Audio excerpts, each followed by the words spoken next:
We've all underestimated Sky Striker. The ability to just destroy your opponent's board and then control it afterwards is just really good, and it's just a really fun deck too. Now, before we get on to this list, huge shout out to Nova from Phoenix Gaming. Me and him were just talking about this deck for hours, it feels like. He's been playing Strikers ever since it came out, and he just helped me a lot with making this list all around. I will leave a link to Phoenix Gaming, and y'all can meet him there if y'all like. Yeah, he's just a really nice dude. So, out of the way, here's the list. Now, this list, I'm only going to be covering the list in this video because if this video gets 5 likes, not that much, I will make a video tomorrow showing y'all how the deck in action, which should be pretty fun. So, let's get on with it. We play 3 Ray, 2 Rose, a Hornet, and a Rhoda. These are your starters in the deck. You need them. The best one being Ray, and Rhoda adding Ray. Just Ray is just really strong all around. One of the best starters in Striker all around. Rose is also a really nice card. Can negate a monster non-targeting. Really nice. So these are your starters, and yeah, they're really nice. However, if you draw one of these 3, you have to send Ray to the graveyard off of Ayate because Ray in grave is your top priority, even more than having 3 spells in grave. So we also play a copy of Widow Anchor, well 3 copies actually, because this can negate any monster on the field, and I'll take it if you have 3 spells in the graveyard. And this combined with Shark Cannon, which is the Deity Crow / Monster Reborn if you have 3 spells in grave, is just really strong, and this is what you use normally to control the board. So obvious to max out. After that we have Afterburner, which is just stupidly strong, especially when you have 3 spells in grave, because if you it just normally on its own can destroy any face of monster on the field, just like that, easy out. And then if you have 3 spells in graveyard, you can pop a back row too, because why not? 1 card, get rid of 2, busted. And then you have Multi-Roll, one of the best cards in Strike. So what this card does is it can make any of your Striker spells spell speed 4. Not only that, during the end phase, it can set a lot of Striker spells that you used, or just that are in your graveyard, up to the number of Striker spells you used. Keep in mind, all the sets has to be different names. A lot of people forget that, but just stupidly strong.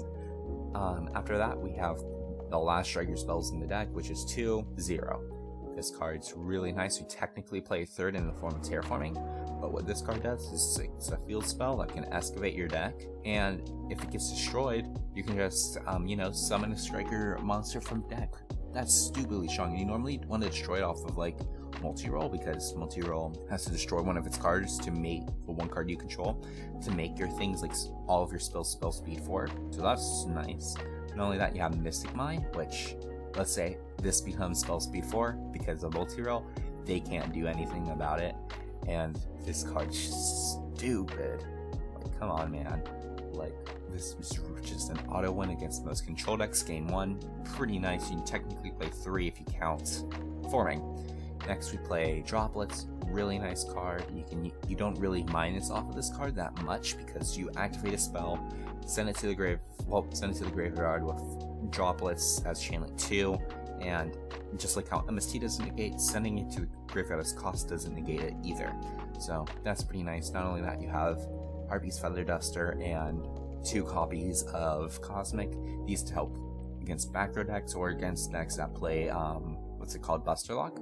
So that's pretty nice. Not only that, you have Pot of Desires as a draw card, draw 2, banish 10, and it's a spell. Doesn't really need that much explanation.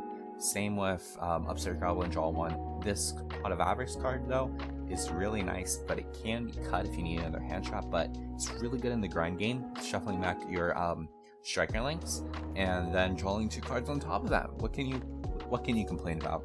You do play a really small hand trap lineup of 2 Ash and 3 Valor. Don't really need to explain what these cards do, but you do need, the Valor is mandatory because you're going into like a Haki 5-Rax route, so keep that in mind. Not only that, you play 2 Gamma Seal. Gamma Seal helps you out Buster Lock or a Dragoon or something, or just anything really that you're struggling to get rid of. Gamma Seal's just there to help you. Not only that, you also have Fingertops to just destroy a monster with attack and then send itself to the graveyard and destroying something, so that's pretty nice. Well, that's it for the main deck. Here's the side deck, which I'm going to explain in this video. 1 Alpha, this card can be cut if you need be. I like it, just bouncing things is pretty strong.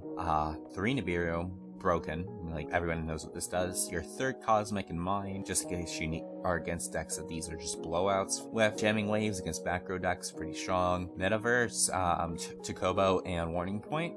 if you need to go first against a deck, these got you, especially against like your worst matchup, Infernoble. All of these are just really good against. Now for the extra deck, it's a really simple extra deck lineup that really shouldn't take that long to explain. Hayate is your Foolish Burial of the deck.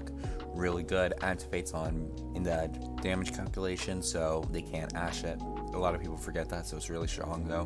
Kagari gets any of your Skyshaker spells from graveyard to hand. Really nice card all around. This is a Stratos for spell cards during the end phase of your turn, so you obviously play all of these 3 at 3. Just a really strong card. This negates this like stops a monster from attacking whenever it's summoned, so you use like Raid to summon on your opponent's turn, so it can help you live another turn, which sounds really weak, but it's actually saved you quite a lot of games.